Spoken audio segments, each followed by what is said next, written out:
Madam ನೀವು ಮತ ಚಲಾಯಿಸಿದ್ದೀರಿ. ಸಾಕಷ್ಟು ಜನ ಮತ ಚಲಾವಣೆ ಮಾಡಕ್ಕೆ ಆಗ್ತಾ ಇಲ್ಲ. ಈಗ ಇಲ್ಲಿ ಮತ ಚಲಾವಣೆ ಮಾಡಿದಾಗ ಎಷ್ಟು ವರ್ಷ ಆಗಿತ್ತು? ಆಕ್ಚುಲಿ ಮಲ್ಲೇಶ್ವರಂ ಅಲ್ಲಿ ನಾವು ಮತ ಚಲಾಯಿಸಕ್ ಬಂದಾಗ ಎಲ್ಲರೂ ಬರ್ತಾರೆ. ಅಂಡ್ ಅದಕ್ಕೆ ಮೇಜರ್ ಕಾರಣ ಏನು ಅಂದ್ರೆ ನಮ್ಮ ಎಜುಕೇಶನ್. ನಮ್ಗೆ ಮತ ಏನಕ್ಕೆ ಚಲಾಯಿಸ್ಬೇಕು, ಏನಕ್ಕೆ ನಾವು ನಮ್ಮ ವೋಟಿಂಗ್ ರೈಟ್ಸ್ ನ ಬಿಡಬಾರ್ದು ಅನ್ನೋದು ಪ್ರತಿಯೊಬ್ಬರಿಗೂ ಗೊತ್ತಿರಬೇಕು. ಅದು ನಾವು ಸ್ಕೂಲಿಂದಾನೇ ಕಲ್ತ್ಕೊಂಡ್ ಬಂದಿದೀವಿ. ಅಂಡ್ ನಮ್ಗೆ ಫಸ್ಟ್ ಟೈಮ್ ನಾನು ವೋಟಿಂಗ್ ಕಾರ್ಡ್ ರಿಸೀವ್ ಮಾಡೋದಕ್ಕೂ ನಾನು ಅಷ್ಟು ಎಕ್ಸೈಟೆಡ್ ಆಗಿದೆ. ಸೊ ನಾನು ಯಾವಾಗಿಂದ ವೋಟಿಂಗ್ ಶುರು ಮಾಡಿದೀನೋ ಇವತ್ತವರೆಗೂ ಒಂದ್ ದಿವಸನೂ ನಾನು ಮಿಸ್ ಮಾಡಿಲ್ಲ. ಅಂಡ್ ಕಾರಣ ಏನು ಅಂತ ಹೇಳಿದ್ರೆ ಅದ್ ನಮ್ ಹಕ್ಕು. ಪ್ರತಿಯೊಬ್ರು ನಮ್ ಫ್ಯೂಚರ್ಗೋಸ್ಕರ, ಇವಾಗ ನಮ್ ನೆಕ್ಸ್ಟ್ 5 ವರ್ಷ ಹೆಂಗಿರುತ್ತೆ, ನೆಕ್ಸ್ಟ್ ಫ್ಯೂಚರ್ ಹೆಂಗಿರುತ್ತೆ, ನಮ್ಮ ಎಕನಾಮಿಕ್ ಡೆವಲಪ್ಮೆಂಟ್ಗೋಸ್ಕರ ನಾವು ವೋಟ್ ಮಾಡ್ಲೇಬೇಕು. ಏನ್ ಇವತ್ತು ವೋಟ್ ಮಾಡಿದ್ರೆ ಮಿಸ್ ಆದ್ರೆ ಅಂತ ಆತರ ಕೇರ್ಲೆಸ್ ಮಾಡಬಾರ್ದು. ಏನೇ ಆದ್ರೂ ವೋಟ್ ಮಾಡ್ಬೇಕು, because it is our right. As an Indian, as Karnataka resident ಎಲ್ಲರಿಗೂ ಅದನ್ನ ವೋಟ್ ಮಾಡ್ಲೇಬೇಕು. ಅಂಡ್ ಪ್ರತಿಯೊಬ್ಬರಿಗೂ ನಾನು ಅದೇ ಹೇಳ್ತೀನಿ, ನೀವು ನಾಳೆ ಇವ್ರು ನಮಗ್ ಅದ್ ಮಾಡಿಲ್ಲ, ಅವ್ರು ನಮಗ್ ಇದ್ ಮಾಡಿಲ್ಲ, ಇವ್ರು ನಮಗ್ ಇದನ್ನ ಕೊಡ್ತಾ ಇದ್ದ ಅದಕ್ಕೆ ಅವ್ರಿಗೆ ವೋಟ್ ಮಾಡ್ತೀನಿ, ಅಥವಾ ಅವ್ರು ನಮಗ್ ಇದೇನು ಕೊಡ್ತಿಲ್ಲ ಅದಕ್ಕೆ ವೋಟ್ ಮಾಡಲ್ಲ, ಆ ತರ ಎಲ್ಲ ಯೋಚನೆ ಮಾಡೋ ಬದಲು ಪ್ರತಿಯೊಂದ್ರ ಬಗ್ಗೆನೂ ನಾವ್ ಯೋಚನೆ ಮಾಡ್ಬೇಕು. ಇವ್ರು ಈ ತರ ಸ್ಟೆಪ್ಸ್ ತಗೊಳ್ಳೋದ್ರಿಂದ ನಮ್ ದೇಶಕ್ಕೆ ಏನ್ ಉಪಯೋಗ ಆಗ್ತದೆ, ಅದರಿಂದ ನಮ್ಗೇನ್ ಉಪಯೋಗ ಆಗುತ್ತೆ, ನಾಳೆ ನಮಗ್ ಮಕ್ಳಾದ್ರೆ ಅವ್ರಿಗೇನ್ ಉಪಯೋಗ ಆಗುತ್ತೆ, ಇಂಥ ವಿಷಯಗಳನ್ನೆಲ್ಲ ನಾವ್ ತಿಳ್ಕೊಳ್ಬೇಕು.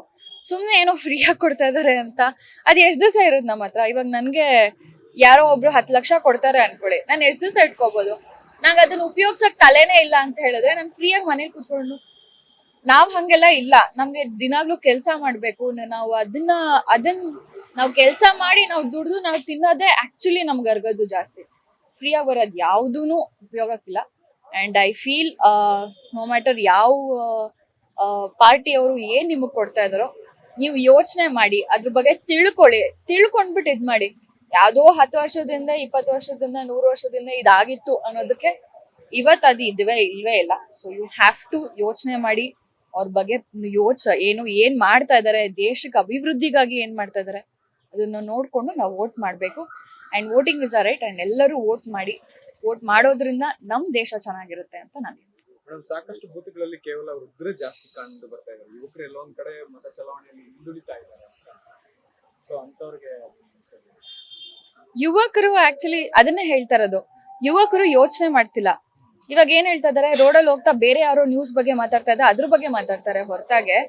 ಇವಾಗ ನಾವು ಮನೇಲಿ ಕೂತ್ಕೊಂಡು ನಾವು ಸುಮ್ಮನೆ ಕೂತಿರೋದಿಲ್ಲ. ನಾನಂತೂ 100% ನ್ಯೂಸ್ ನೋಡ್ತೀನಿ. 1 ಚಾನಲ್ ಅಲ್ಲ, 100 ಚಾನಲ್ ನೋಡ್ತೀನಿ. ಇಂಗ್ಲಿಷ್ ನೋಡ್ತೀನಿ, ಎಲ್ಲಾ ಭಾಷೆಲೂ ನೋಡ್ತೀನಿ. ಏನಕ್ಕೆ ಅಂದ್ರೆ ಆಕ್ಚುಲ್ ನ್ಯೂಸ್ ಏನು ಅಂತ ನಮಗ್ ಗೊತ್ತಾಗ್ಬೇಕಲ್ವಾ. ಇವಾಗ ಜಾಸ್ತಿ ನಾನು ನೋಡೋ ಪ್ರಕಾರ ಎಲ್ಲರದ್ದು ಒಪಿನಿಯನ್ಸ್ ಜಾಸ್ತಿ ಇದೆ. ವಿಷಯ ಏನಿದೆ, ವಿಷಯ ಏನು, ಇವ್ರು ಇದನ್ನ ಮಾಡ್ತಾ ಇದಾರೆ, ನಮಗ್ ಇದ್ ಸಿಗ್ತಾ ಇದೆ, ಅಥವಾ ನಮ್ಮ ದೇಶ ಇಷ್ಟು ಅಭಿವೃದ್ಧಿ ಆಗಿದೆ, ನಮಗೆ ರೋಡ್ ಬರ್ತಿದೆ. ಇವಾಗ ಒಂದ್ ರೋಡ್ ಕೆತ್ತಾಕ್ಬಿಡ್ತಾರೆ, ಅದ್ ರಿಪೇರಿ ಎಷ್ಟ್ ಬೇಗ ಆಗುತ್ತೆ? ಅದು ನಮ್ಮ ಕಾನ್ಸ್ಟಿಟ್ಯೂನ್ಸಿಯಲ್ಲಿ ಇರೋರು ಯಾರು ಬೇಗ ಮಾಡ್ಕೊಡ್ತಾರೆ ಅದ್ ನಮಗ್ ಉಪಯೋಗ ಆಗುತ್ತಲ್ವಾ. ಎಷ್ಟು ದಿವಸ ಕಷ್ಟ ಆಗುತ್ತೆ ನಮ್ಗೆ. ಅದೇ ರೀತಿ ಇವಾಗ ನಮ್ಮ ಏರಿಯಾಗೆ ಆಗ್ಲಿ, ಸೊ ಒಂದ್ ಏರಿಯಾ, ಒಂದ್ ಡಿಸ್ಟ್ರಿಕ್ಟ್, ಒಂದ್ ಕರ್ನಾಟಕ, ಇಂಡಿಯಾ, ಸೊ ಈ ತರ ಹೆಜ್ಜೆ ಹೆಜ್ಜೆಗೂ ಎಲ್ಲರೂ ಲೀಡರ್ಸ್ ಅಂತ ಹೇಳ್ತಾರೆ. ಅವ್ರನ್ನ ನಾವು ಚೂಸ್ ಮಾಡೋದೇನಕ್ಕೆ?